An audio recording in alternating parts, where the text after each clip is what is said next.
आधी रात थी। जंगल में बारिश हो रही थी। सभी पक्षी अपने अपने घरों में सो रहे थे। जाग रहे थे केवल कौवे, जिन्हें भूख सता रही थी। मम्मा, भूख लगी है। भूख से पेट में चूहे दौड़ रहे हैं। बहरे हो, सुन रहे हो क्या? बच्चे को भूख लगी है। तो क्या करूं? इस समय मैं कहां से भोजन लाऊं? अपने बाप के बाग से फल ले आओ। चुप चुप कर जाओ। मेरे पिताजी का नाम लिया तो छोड़ूंगा नहीं। मुझसे नहीं इस समय चोरी कर होती। जाओ, आज खुद ही किसी के घर से कुछ चुरा लाओ। अगर पहले मालूम होता कि चुरा कर ही खाना है तो मैं माँ के साथ ही खुश थी। कभी तुमसे शादी ना करती मैं। फिर गोरी गुस्से में घर से निकल जाती है। गोरी कौवी सीधी कबूतर के घर जाती है। गोरी खिड़की में से देखती है, कबूतर और उसकी पत्नी सो रहे थे। बारिश का शोर था। गोरी आहिस्ता से उनके घर में घुस जाती है। वो इधर उधर देखती है। उसे एक डिब्बा नजर आता है जो खुला हुआ था। गोरी उस डिब्बे में घुस जाती है। मर गई। इसमें तो मिर्ची है। कबूतर और कबूतरी भी जाग जाते हैं। कौन है? रुको रुको। जैसे तैसे गोरी उस डिब्बे से निकलकर भाग जाती है। कोई चोर था, मेरी सारी मिर्ची खराब कर दी उसने।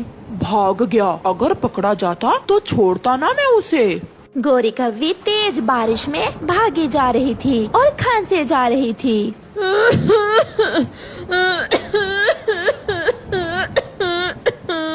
फिर वो एक जगह रुककर बारिश के पानी से अपनी आंखें और मुंह धोती है, जिससे उसे कुछ सुकून मिलता है। बच गई। अगर पकड़ी जाती तो वो गंदी आंखों वाला सारे अगले पिछले बदले ले लेता मुझसे। अब कहाँ जाऊँ? अगर खाली हाथ गई तो जग्गू सोने नहीं देगा। हाँ, चिड़िया के घर जाती हूँ। गोरी फिर से उड़ती है और सीधी चिड़िया के घर जाती है। वो खिड़की में बैठ जाती है। चिड़िया भी जाग ही रही थी। वो गोरी को खिड़की में बैठा हुआ देख लेती है। मैं देख रही हूँ तुम्हें। अगर मेरे घर में घुसने की कोशिश की तो गरम गरम सलाख लगाऊंगी मैं तुम्हारी पूंछ पर। नहीं, मैं तो देखने आई थी कि चिड़िया जाग रही है या सो गई। अगर देख लिया है तो भाग जाओ यहाँ से। गोरी वहाँ से उड़ जाती है। अब कहाँ जाऊँ? ये चिड़िया तो बहुत सियानी हो गई है। हाँ, मिठू के घर जाती हूँ। पापा, भूख लगी है। मम्मा अभी तक नहीं आई। मुझे कुछ खाने को दे। ये गोरी कहीं पकड़ी तो नहीं गई आज, जो अभी तक लौट कर नहीं आई। जग्गू बेटा, आप इंतजार करो, मैं अभी आपके लिए कुछ लेकर आता हूँ। कालू कौवा, जो पूरा डाकू था, वो अपने मुंह पर कपड़ा बांध लेता है और घर से निकलता है। मिट्ठू तोते के घर में जाता हूँ। ऐसी बारिश में तोता और तोती तो मजे मजे से सो रहे होंगे।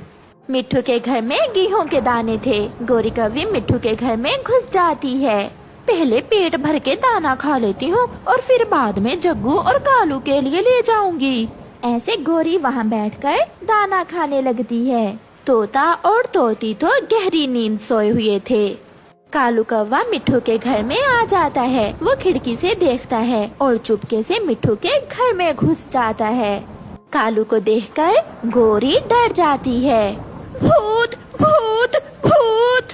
मम्मा, मैं हूँ गोरी, मैं हूँ कालू। तोता और तोती भी जाग जाते हैं। सबसे पहले मिट्ठू तोता जल्दी से खिड़की बंद करता है और फिर उठाता है अपना डंडा। अपने मुंह से कपड़ा हटाओ। मम्मा, मैं तो अभी आया हूँ। गोरी पहले से आई हुई है। मेरे सुंदर भाई मिट्ठू, तुम्हारी चोंच कितनी सुंदर है। मगर मिट्ठू जोर का एक डंडा गोरी के लगाता है। हाय, मर गई मिट्ठू।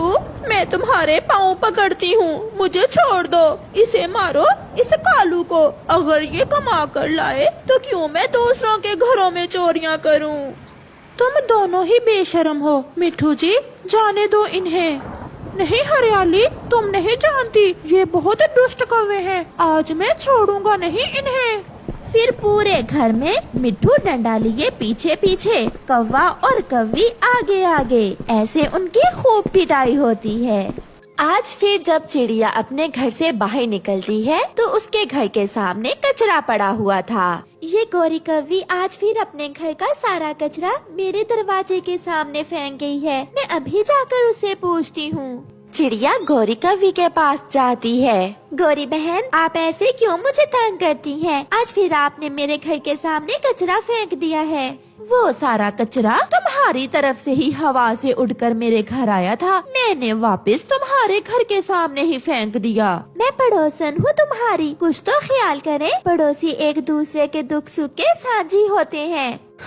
वाह रे छोटी चिड़िया, तू कहाँ मेरी कोई मदद कर सकती है? तू तो कमजोर छोटी चिड़िया है। चल भाग यहाँ से, बड़ी आई चूं चूं करने। चिड़िया वहाँ से चली जाती है। मम्मा, क्या हुआ? आप परेशान क्यों हैं? क्या आज फिर गौरी आंटी से लड़ाई हुई है? हाँ बेटा, ऐसे पड़ोसी तो ऊपर वाला किसी को ना दे। हर समय मुझे तंग करती है ये गौरी की बच्ची। मम्मा आज आप बहुत खुश हैं। क्या चिड़िया आंटी को मारा है आज आपने? नहीं, अभी तक मारा तो नहीं है। बस किसी दिन कोई बहाना बनाकर मारूंगी भी उसे। मम्मा, मैं भी कुकू को मारूंगा। माँ पर गए हो, ऐसी बातों पर बड़ा खुश होता है मेरा जग्गू। ऐसे ही दिन गुजरते गए। एक दिन गौरी कौवी अपने बेटे के साथ घर में सोई हुई थी कि आधी रात को जग्गू उठकर रोने लग जाता है। मम्मा, मेरे पेट में बहुत दर्द हो रहा है। मैंने कहा भी था कि मकई के दाने कम खाओ, मगर तुम कौन सा मेरी बात मानते हो जग्गू? मम्मा, मुझे दवा ला दे, मेरे पेट में बहुत दर्द है, मैं मर जाऊंगा। अच्छा, अब चुप कर जाओ बेटे, मैं अभी जाती हूँ। गौरी घर से बाहर निकलती है। बाहर तो जोरों की बारिश हो रही थी। ऐसी बारिश में गौरी कौवी उड़ती हुई बुलबुल के घर जाती है। गौरी, आप इस समय और ऐसे मौसम में? मेरे जग्गू के पेट में बहुत दर्द है, बुलबुल दवा दे दो, मेरा बेटा बहुत रो रहा है। माफ करना गौरी बहन, मेरे पास तो पेट दर्द की दवा इस समय नहीं है। दिन में भी मौसम खराब था, मैं घर से जा ही न सकी। बुलबुल दी, कुछ करे, मेरा बेटा तड़प रहा है। गौरी, कुछ दिन पहले चिड़िया मुझसे अपने बेटे के लिए पेट दर्द की दवा लेकर गई थी। हो सकता है उसके पास दवा हो, मगर मैं चिड़िया के पास नहीं जा सकती। ऐसा कहते हुए गौरी वापस चली जाती है। मम्मा दवा ले आई हैं आप? जग्गू बेटा, किसी तरह आज की रात गुजार लो, सुबह होते ही मैं अपने बेटे को दवा ला दूंगी। ये सुनकर जग्गू रोने लग जाता है। मम्मा, मैं मर जाऊंगा मम्मा, कुछ करें। अपने बेटे को दर्द से तड़पता हुआ देखकर गौरी से रहा नहीं जाता और वो ना चाहते हुए भी अपने घर से निकलती है। गौरी बहन, क्या हुआ? क्या इस समय आप मुझसे लड़ाई तो नहीं करने आ गई हैं? चिड़िया, मेरे बेटे के पेट में बहुत दर्द है, वो दर्द से तड़प रहा है। आप अंदर आ जाएं। चिड़िया गौरी को घर के अंदर ले जाती है। कुकू भी उठ जाता है। मम्मा, गौरी आंटी इस समय क्या करने आई है हमारे घर? आप यहाँ से जाएं, हमें सोने दें आप। चुप कर जाओ बेटा, पड़ोसियों को ऐसे नहीं कहते। बोलने दो चिड़िया, कुकू सच ही तो कह रहा है, मैं बहुत बुरी पड़ोसन हूँ आपकी। गौरी बहन, ये ले, ये दवा आप ले जाएं, बाकी की बात हम कल करेंगे। फिर गौरी कौवी चिड़िया से दवा लेकर घर चली जाती है। गौरी दवा के 2 कतरे अपने बेटे के मुंह में डाल देती है। थोड़ी ही देर बाद जग्गू ठीक हो जाता है और वो सो जाता है। सुबह हो जाती है, बारिश भी रुक गई थी। गौरी कौवी अपने बेटे को साथ लेकर चिड़िया के पास जाती है। चिड़िया भी अपने बेटे के साथ अपने घर के सामने ही बैठी हुई थी। चिड़िया, आज मैं आपकी अच्छी पड़ोसन बनकर आपसे मिलने आई हूँ। जो मैंने किया मुझे माफ कर दो, मैंने आपको बहुत तंग किया। गोरी बहन, इसलिए तो कहते हैं कि पड़ोसी एक दूसरे के दुख सुख के साझी होते हैं। अब हम मिलजुल कर रहेंगे। और कुकू, मैं भी तुमसे दोस्ती करने आया हूँ, क्या तुम मुझसे दोस्ती करोगे? फिर कुकू और जग्गू खेलने चले।